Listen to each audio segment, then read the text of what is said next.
સુરતની નવી સિવિલ હોસ્પિટલની અંદર બે નવજાત શિશુના ભ્રૂણ મળી આવ્યા હોવાની ઘટના પ્રકાશમાં આવી છે।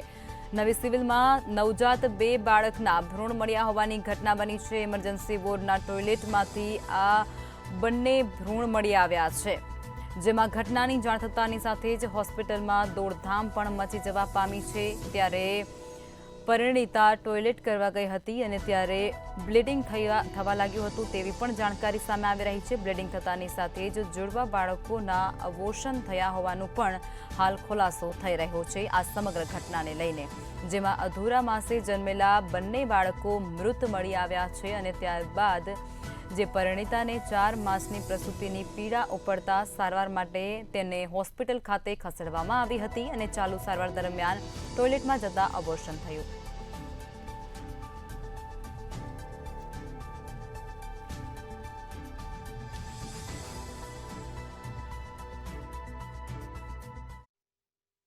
મળેલ વિગત મુજબ ડિંડોલી વિસ્તારની એક મહિલા સવારે 7:30 વાગે આવેલી, આશરે 27 વર્ષની ઉંમર, અને એ ટોયલેટ જવા ગઈ અને ત્યાં એને સ્પોન્ટેનિયસ એબોર્શન થઈ ગયું। એ બચ્ચા લગભગ અધૂરા માસના હતા, આશરે 4 માસની હતી।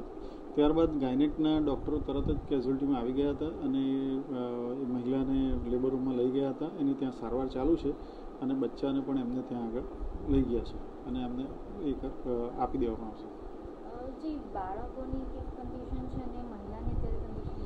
બાળકો તો મૃત હાલતમાં છે, અધૂરા માસના છે। 4 માસનું બાળક જીવી શકવાની શક્યતા ખૂબ ઓછી હોય। મહિલા જીવિત છે ને તંદુરસ્ત છે અને એની સારવાર ચાલુ છે। જી સર, આ જે રીતે થયેલું છે અબોર્શન, એનું શું રીઝન શું? એ મહિલાની તપાસ કરતાં ખ્યાલ આવી શકે।